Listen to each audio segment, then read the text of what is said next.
Everybody. Oh my God, I'm so excited for today's podcast. So, welcome to the Unstoppable Leadership Spotlight podcast, where we hear from influential leaders and their game changing insights. I'm Jaclyn Strominger, your host, and today I want to welcome our amazing guest, Mandy Pullen Barr, my dearest friend from the other side of the coast. I am so excited to have her on. So, a little bit of background. So, she's going to tell you her story, but I want to share our connection. Mandy and I met, God, it was 8 years ago, which is crazy when I think about that. And when I was doing a totally different business, network marketing, and we became fast friends. And she is just the most amazing person, but also she exudes leadership and authority and is just somebody who I look at as being smart, intelligent, and somebody who's just out there making a great journey and impact on the world. With that, welcome, Mandy. Thank you so much, my friend. It's amazing when you hear someone else speak life into you and how it's a combination of feeling slightly embarrassed, right? And then taking a moment and just feeling appreciation for the fact that's how others might see you. And I just want to say thank you. You filled my cup today. Oh, I'm And so I glad. think that's really important, whether we're talking about leadership or we're talking about friendship, that when you leave a conversation or a meeting or a get together with somebody, that you leave fuller than when you came. And you Yep. always do that for me. Thank you. I think that's such a key thing about leadership, as you were saying. I think one of the things that I know that I've experienced, and I'm sure other people have experienced this, where you go and you're meeting with the person or a leader or somebody who I don't like the word manager because it seems like we're like managing a herd versus I don't know, that's what I think about. Slap those people into shape. No, but it's it's really whoever that person is, you always, when you walk into their office or when you sit down and meet with them, you don't want that feeling of trepidation.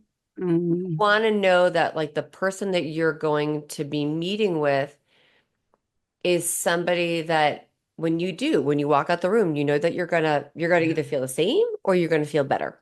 Because Yeah. no matter what the circumstances are and how they communicate with you, they're communicating at such a way that you still feel good. It's not a Right. put down. And isn't that such a sad state of affairs that we automatically default to this place of, ooh, I got called to the office. I must have done something wrong. Or, uh-oh, I'm going to be let go. And those were the things that ran through my mind when I was in corporate America. Because you never got called into your leader's office, your manager's office, to be told that you were doing a job well done. It was usually because there was something that wasn't to their liking or they wanted something different.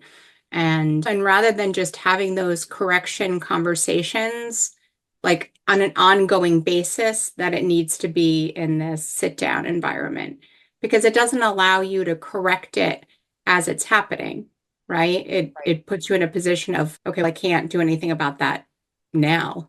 Actually, and that's so that would be something that I would say to anybody and to all the listeners, think about that thought about Mm, how can you do more praise mm, and recognition versus and giving more of the job well done and high fives right. versus, oh, we need to talk about that. Ooh, Yeah. because because the nothing, we're all human first and foremost. And so if how somebody handles a mistake or something that maybe wasn't done to somebody else's liking, Hmm. it's how we communicate that is so important. And Right. communication, it's it's the root of the way we feel. Hmm. So if you can make the person who is your partner, your team member, understand something in such a way that they can learn from it, but still do it with praise. Yeah. What's the statistic? Is it for every one corrective action you want someone to take that you have to speak five? Two Oh, to is it five. two? I Oh, think okay, it's two two to to five. five. Yeah. All right. 2 to 5. If it's like for every, it's also something that you need to tell yourself. So for Right. every time that you tell yourself something bad, oh crap, I did this wrong, or I could have done that better, then you need Yeah. to tell yourself two positives. Mm, Because you got to remember the positives. The positives need to outweigh the negatives. mm. Something, I don't know if I've ever shared this with you, something I do every morning is a gratitude list. And I share it with three other women. And it is always a way for me to start my day off reflecting on the things that went well or things that I appreciate from the day before. And every once in a while, I'll say that I'm looking forward to something that was happening that day. Yeah. But it really sets me up in this place of gratitude for my life. And I feel like I show up more powerfully rather than showing up with this impending doom of what's about to happen for the day. And and it's such a simple practice, hmm but I really think that it has helped me shift my mindset on a daily basis. That's a huge, and that's a great practice to get into. Mm, And I think one of those things, whether you're doing it in the morning or you do it at the end of the day, to get right. into that habit of saying, you know what? When I put my head down on the pillow, I am thankful for. Or you get up in the morning and you can think what you are thankful for, or what, or, and even to think about somebody that you're grateful for, or Hmm. like, it's like when you put it out there in the universe, it's amazing what happens. Sharing a positive thought towards somebody too Yeah. in your morning.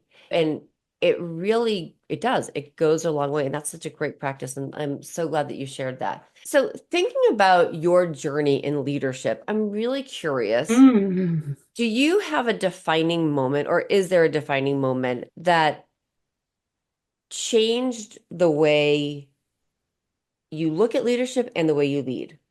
Yeah, honestly, I think it's just the school of hard knocks and who I was as a leader in my 20s and 30s is completely different than who I am today. Mhm. And I think that there are some people, so prior to coming to Vesta, I had a long career in contract food service management. I did that for 25 years. And I did love my time working in a kitchen. There is something magical about it. The teams that you create, the close relationships, the energy, the hum of a kitchen really is magical. It is also really toxic. And it is it's set back in the 70s in terms of what you're allowed, what you can get away with in terms of language and the way that people speak. But that all aside, I think that I don't think I was a compassionate leader when I was younger. And that's because I didn't have life experience, Mhm. right? I hadn't gone through the death of a parent. I hadn't gone through a divorce. I hadn't had the challenges of making ends meet and not sure how I was going to buy groceries that week. And I think through all of my licks, if you will, that I've gotten in life, it's helped me become more humble, and it's helped me lead from a place of kindness and compassion rather than be this crazy taskmaster and goal setter. Those are all still super important, but it has to come from aligning from my values within. And I know that's language that you Mhm. speak of Right. because I've Yeah. attended some of your courses, which are amazing, where you're talking about those values and getting in touch with what speaks to you and how is what you're doing aligning with your Yeah. values? Yeah. It's interesting when it was as you were speaking, I was thinking about the leader that you the person you were before and the person you Mm, are today. We're always, as I always say, we're all whips, right? We're all works in progress, right? yeah. So the leader that we start out at obviously can change because of the Right. experiences that we have. And sometimes it's whether it's an experience, it could be another leader who we had that was leading us and we were like, "Ooh, I Mm, like that," or "Oh no, not going to yeah. do that way." And so that you start to mold you and your leadership around, again, the things that you liked and the good things that you Mm, liked and you can take from others and things that you've learned and things that you want to throw out the door. yeah. Put in a No, and different. I definitely have had the fortune of having some pretty amazing leaders throughout my life. I'll never forget being terrified. Bruce Buckley. I was in my mid, no, I was in my early 30s. It was right before I got pregnant with Michael, and I had made a pretty large mistake and a financial one. So making that call on a 7 o'clock on a Friday night to report my numbers, I was terrified. I clear as day remember pacing back and forth in the front of the cafeteria. I was working at Simmons College at the time, and I called him. I told him what happened, and I was honest and told him exactly what I did. And he paused and he said, "You know what, kid? Education's expensive. Are you going to do that again?" I said, "No, sir, I will not." And he said, "All right, then we'll just chalk this up as one of your lessons." And that was it. And I was like, you know what? I have got to file that away in the event that happens and I'm in his position Right. and so on. So, That was, no, oh, that just gave me the chills. That yeah, because there are so many great things about that. yeah, Because it's not berating somebody no, because for a mistake that they did. right, Because you can't take it back. And it's something to learn from. You won't do right, that again. right. And he told me that later on that he would much rather know what the problem is as soon as it happens so we can figure out how to deal with it Right. than have the problem be hidden, not Right. be informed by it, right? And it creep up at a later date. So I think that leading with honesty for myself in that moment was a benefit. Yeah. And there's something about that too. I think it's, and it goes back to that first thing what we were talking about, like walking into somebody's office and having that feeling of, Mm, oh, negativity, is that we always want to be honest, but and I will say it's hard because because the person that we're trying to share the information to, mm, how they react and how they communicate really can stop that, oh mhm. shit, like feeling, Yeah, right? yeah, And so if everybody could say, okay, guess what? If somebody tells you that like, honest mistakes and praise the person for being honest and thank them for their yep. honesty. And it's like the same thing with your kids. I was thinking as you were saying, and I had this thing, Warren, my son shared something about how he did on a exam. He did Hmm. as well as he wanted to, and I'm not going to get Mm, upset with him right, because it's not going to help. He and I just said, right. so what are we going to do the next time? Yeah. I need to do this. Okay. So Hmm. how can you take those things and make them learn lessons of learning? Yeah. And I think the other piece of the puzzle is that just like you can't manage your children all the same, right? Because they're so different in terms of who they are as humans. Right. You can't manage your team. You can have expectations for your team or goals for your team, but you know, how you communicate and how you speak to one person, you may have to adjust it for somebody else on your team, Right. depending upon how they process information, you know, how they receive feedback. Right. So I think that's something that's really important as a leader is it not you adjust yourself, right, for your team. Right. And that's a really key part of, I think, of leadership. And we've talked about this is knowing as a leader of a team, Hmm. knowing that you have a vision for your team, Right, but then also getting to know the vision of the people that are on the team and where right, do they fall within that so right. that you can bring out the best in them. And You and I may be on the same team, but we may have different visions for our life and where we want to Right. go. So Right. as the leader or the manager or however or the VP or director, whatever you want to call that person who's in charge, Right. they need to know they need to know us and what our goals are Mhm. individually to Right. help us reach that Yes. and know that, yeah, how I speak and how you speak are different. And we talk a lot about finding and helping each person find their own voice, right? Mm. Mm. In actions and words and Yeah. sales, or everybody's got to have their own voice. Yeah, no, for sure. And something that happened this week that I was so touched by, I was sharing, we're launching some new programs within Vesta, and I was sharing some status updates with the team. We have a monthly call. And I said, it just seems, and I guess I must have had a tiny bit of defeat in my voice. And I said, everything just seems to take so long.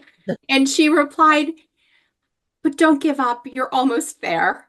And it was the sweetest like message. And then after we got off the call, it just stayed with me all day. I actually had to send her a message the next morning, and I just said, I want you to know you're going to be on my gratitude list because those because your team can also speak words of Right, life and affirmation into you as the leader as well. right, right. Yeah. No, and that's really true. So speaking of that, so when you're Mm. thinking about teams, what is something that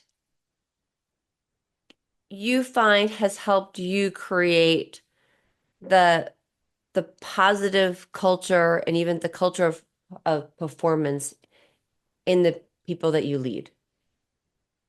I think that you hit on it just a couple of minutes ago is understanding what their goals are. Because just because we're all on the same team doesn't necessarily mean that we all have the same long-term career goals for ourselves. So understanding goals, understanding values, Mhm. going back to that assessment that you do in your programs and understanding what people's values are. And also understanding where people thrive, where do people excel, and letting them lean into that.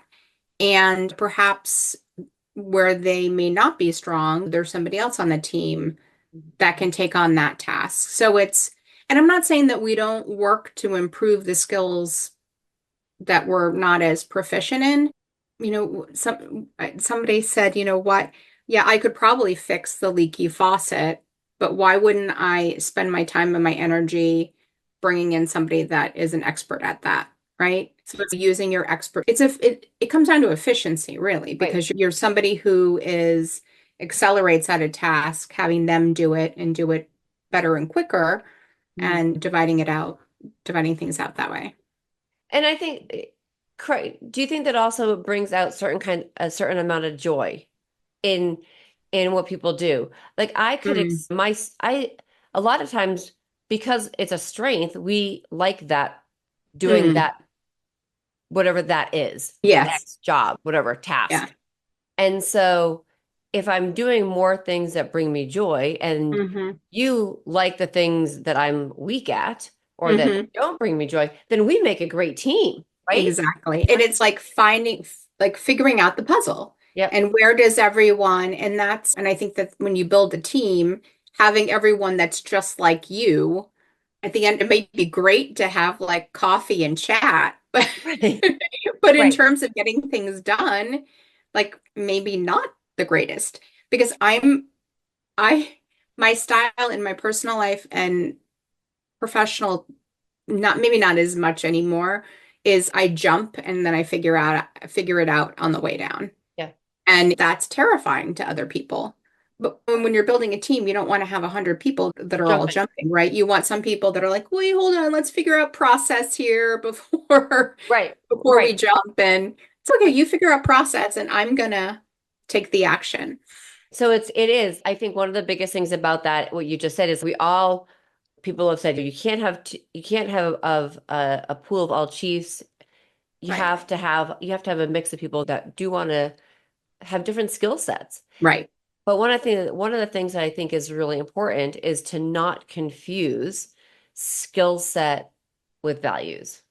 Like Mm, we were talking earlier about values, because I think you can bring people into an organization and there needs to be some base value, that underlying value yeah, that people have, so they right, fit within the organization in general, but their right. skill set is different. Yeah.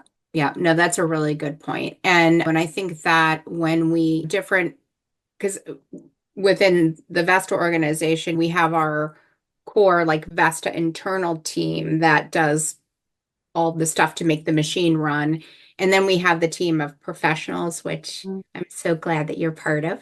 And that's a different level of team, right? And we ask that all the professionals that come into the organization have a certain level of values, but how you run your practice or your business may be different than how we do ours, but our values are aligned. Yeah. And values, they really do matter. It's amazing what it can do, because it's Mm, in that. So thinking about that, because values, I think, also bring in emotions. There they can get tied to mm, emotions. And so thinking about that, you've heard people talk about leadership and emotional intelligence. So I'm mm. curious, how do you feel that plays, and how does it influence your ability to lead your team? Yeah, I even when I wasn't, even in my younger years as a leader, when I maybe wasn't as compassionate as I am today, I do feel that I've always had this level of empathy Mhm. and ability to know like something is off. Like something's not quite right with this person today or this situation or the vibe of the room. Yeah, exactly. And I tend to just lean into that gut feeling of when something just doesn't feel right. And 9 times out of 10, more than 9 times out of 10, 99% of the time, I'm spot on, even if it's something small, like something happened in somebody's personal life or something happened in their family, and they're just showing up different. Yeah. And I think that what I have really tried to dial into is, do I have to say something just because something isn't exactly how it was? Does it really need to be addressed by me or not? Because sometimes people aren't comfortable with getting into what might be going on, right? If they show up to a meeting and they're more withdrawn and they're not engaged in the discussion like they usually are, for instance, or if they're presenting at a webinar and their presentation isn't as tight as it was months before, Right. right? It's like trying to discern, does that require me to say something or not? And is it just that every once in a while we have off days? Right. But actually acknowledging it so that the person, they don't have to talk about it, Mm, but maybe do you think even just acknowledging it so that the people on your team or whomever, like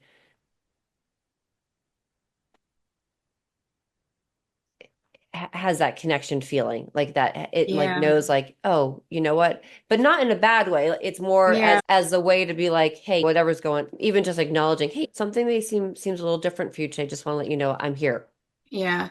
I think that it will ultimately come down to my relationship with that person. And I think that if it was someone like you, where we have a very close relationship, I certainly would say something. If it's somebody that maybe I'm still in that establishing relationship, I may just make note of it and file it away and then Yeah. just, I think it depends upon, because I think that it is an intimate thing Yeah. when you ask someone, and mm, not everyone always wants to engage in that way. Right. They don't And always that kind of goes down to the values, right? right. Like maybe Yeah. that's not a value, like connecting on a deeper level with a colleague maybe isn't as important as it is for me. Because connection, if I feel connected to someone, I'm going to stay up until 11 o'clock at night to get something done for you because I said I was going to get done for you. But if I don't have that connection, then it can wait till tomorrow. And yeah, and part of it is it's like it's the connection that you have with somebody and the willingness it is to actually put in that extra effort for Right. them, which actually goes back to the leader and getting to know if you're trying to get things from your team or have your team perform, what is their stake in it and how do they feel Yeah. connected to that type of a project or work that they're doing. Mm. So I'm curious, so lots of different places that work experience. Is there a time, and I'm going to call it a game-changing time, where you faced a significant either resistance or failure that really then transformed you into a leadership win, into a win? Mm. Yeah, probably would have to say because I've been with Vesta for a long time. And I've always wanted, I call it a seat at the table. Mhm. And I've always made it pretty clear that I wanted a seat at the table. But I realized that as long as I was caring for my mom on the level that I was caring for her when she was living in our home, I couldn't show up the way that the organization needed me. Mhm.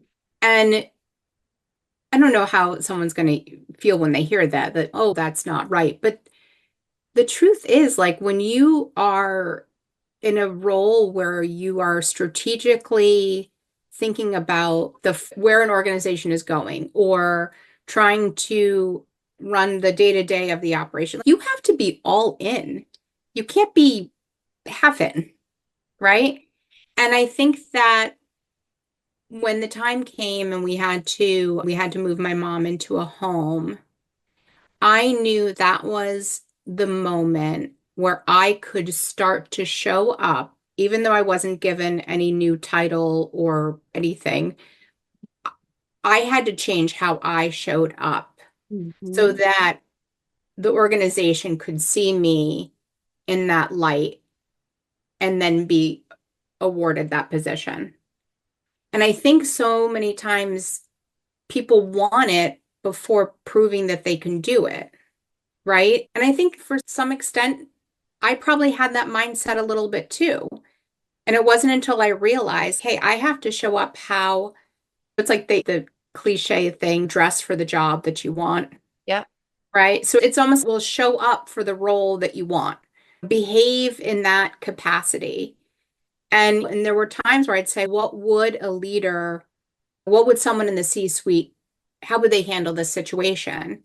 And having to change my mindset around it. And I think that is really what like changed things for me is Mhm. acting as if I already had the job and doing the tasks that maybe weren't necessarily assigned to me, but I knew were required of this role. And luckily everything worked out. Mandy, I think that is such a, and I'm going to share, I think that's such a game-changing insight. I think recognizing that first and foremost, so kudos to you and like big, like if you could pat yourself on the back, pat yourself on the back, because that is a huge thing to recognize Mm, first and foremost in yourself that like the place you were and the place you wanted to be, sometimes it's sometimes everybody's journey is different. So your mm, journey there, we have to go through certain things. But yeah. recognizing that was so important. And I think that's something as people are listening to this, something to really understand. If you are somebody in a leadership position and you keep looking and dreaming of this other position that you want, or you want to level up and you want to get to this other position, think about what it is that's maybe holding you back, what's getting in the way. And if there is something that's getting in the way that maybe you cannot change right now, whether Mhm. it's something that's happening at home, Hmm. or maybe it is something that's happening at work. But Hmm. how can you look at that, realize it, and then say, Yeah. okay, I can make a choice. Right Mm. now, my focus needs to be, I can't be all in because of this stuff. Or Right. I can decide if I am going to be all in, something else is going to have to change. And what is that? Yeah. Yeah. And I think that the other big realization for me is that I have to be constantly learning and evolving and pushing myself to be better. And I have secretly been attending all these coaching courses because is it because I want to do one-on-one coaching? I don't know, maybe, but more importantly, because the skills that I'm learning allow me to engage with my team better. Mhm. It allows me to engage with my professionals better. It allows me to engage with our divorcing community better and be able to guide them along the road, right? To help them get maybe not steering, but putting bumpers on, right? Right, right, To right, help right. them get to their desired outcome. And and I think that staying curious and asking questions is also super, super important. Yeah, it is asking the right questions and being curious, not just about what you can learn, but about the people on your team and Hmm. what they can do. Hmm. And something that you just said about learning, even though you said that you're secretly doing it, I think that's something that should be out in the open. As leaders, and if you're the CEO, the VP, have a team, asking people, like it's investing in the people on your team, Right. feel that they're being invested in. Mm, It actually makes them feel really good because we always need to be learning. right. How can you help the people on your team always be learning? That's really key. Yeah. Yeah. I will sometimes sprinkle in nuggets with them, like on the in an internal, but in terms of it being like an outward thing, I guess I don't want anyone to get the impression that I'm looking to start something new, right? Yeah. Because it's really, I'm doing it for my own It's personal just development. yeah, Yeah. And personal development. yeah. And the other part of it too is that working with our community of professionals, there is a good amount of coaching that goes into it in terms of, hey, this is what works well in our model, and I can help you get there. Yeah. Yeah. So in that aspect, so you're taking these, and so this kind of leads me into my next question, which is what aspects of leadership are you working on? Mm. And how are you challenging yourself to grow in that area? Yes. So right now, the courses that I'm taking are really all around how we use language and how we think about something, right? And then how can we reframe it so that it has a more positive lens, or how can we reframe it so that we're not coming from a victim place, we're coming from a place of empowerment. Mhm. And it's really powerful. Some of the stuff that I've just started to scratch the surface of it, but I'm loving it. That's awesome. Yeah. And it's really helpful because I believe that the words that we use matter. Hmm. The words that we use for ourselves, the words that we use with the people that we're in relationship with, and the words that we put out into the world, to the universe. That's awesome. I love it. Mandy, I love this. You are absolutely amazing. You. And thank you. And for our listeners, how can Yeah. people find you? How can people connect with you? Please share. Yeah, so the best way to, if you're interested in learning more about Vesta as an organization, whether you're impacted by divorce or perhaps you're a professional that would like to have your services be featured, .com is the best place to find me. And if you want to connect with me personally, all my social handles are Mandy Pullen Barr. Awesome. Well, Yeah. thank you, Mandy. And from listeners, please follow Mandy, check in with her, find her on all the socials, and definitely check out what Vesta is doing.